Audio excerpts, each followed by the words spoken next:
खुलुमबाय गोजोन फुंबिलिनि गासिबो बड'लेण्ड बुब्लिनि अनसायगिरिफोरखौ बरायग्रोबाय दिनै 5 मार्च रबिबारनि फानजामुथिखौ फरायथिनो लादों खिलिखां ब्रह्मआ फानजामुथिनि गिबियाव दं मेष राशि जायखिजाया खामानियाव खस्थ' मोनगोन गोरलैयै थांखि जाफुंसारनाय नङा मोजां फिथाइखौ मोनफुंनायाव गोब्राब जागोन वृष राशि गोसोआव खामानि मावनायनि फारसेल' थुलुंगाखांगोन गुबुननि मोजां खामानिखौ मावनो सोलोंगोन मिथुन राशि नोंथांनि सायाव सुथुर बांगोन सुथुरा नोंखौ गाहायाव खोख्लैनो नाजागोन सांग्रां जानाया नोंथांनि मोजां कर्कट राशि साननाय हनाया गोदान जागोन गोसोआव हरखाब मोजां मोननाय फैगोन रमान्सनि फारसे गोसो होगोन सिंह राशि दाय मावनानै साजा मोनगोन गावनि गोरोन्थि मावफ्लांनायखौ मिथिस्लाबनाय नङा दुखु जागोन कन्या राशि नखरनि फारसे मोजां साननाय फैगोन रां बुथुमनायाव गोसो होथाबगोन रांनि आंखाल नुजाथिनो हागौ तुला राशि नखराव गोथार खामानि जागोन गोथार खामानिखौ लानानै गोसोआ गोजोननाय मोनगोन मोजां समजों गोरोबफागोन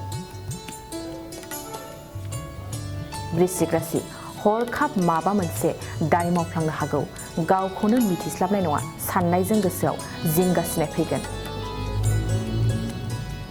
धनु राशि दिनै नोंथांनि थाखाय मोजां सान जानाय नङा जायखिजाया खामानियावनो फेलें जागोन फैमाल मिजिंखौ लानानै दुखु जागोन मकर राशि साननाय हनायफ्रा मोजां बिसिनि सुखुआव हाजासे गोजोननाय लागोन बिसि फिसानि फारसे बांसिन अनखांनाय फैगोन कुम्भ राशि सुथुरनिफ्राय रेहाय मोनगोन सुथुराबो नोंखौ अनसायफिनगोन मावनो लानाय खामानिफ्रा जाफुंसारनो हागौ मीन राशि देहानि फारसे मोजां जानाय नङा देहायाव बेमार आजार नुजाथिगोन देहानि फारसे जोथोन लाखिनाया नोंनि साबसिन दिनै सानसेनि राशि फरायथिनायाबो एसेनोसै आसा खालामो नोंथांनि दिनैनि साना मोजाङै मोजां थांगोन बेखौ बड'लेण्ड बुब्लि नखरनिफ्राय मिजिंथिबाय गोजोन्थों बाइक सालायनो मोजां मोनग्राफोरनि थाखाय गोजोनथाव खौरां मार्च दाननि 22-23 आरो 24 अक्ट' सानथामनि थाखाय दावहारु अट' एजेन्सिया नोंथांनो लाबोगासिनो मेगालन काम एक्सचेन्ज मेला बे मेगालन काम एक्सचेन्ज मेलाखौ क'क्राझार बड'लेण्ड गेस्ट हाउसनि साखाथियावनो खुंफुंगोन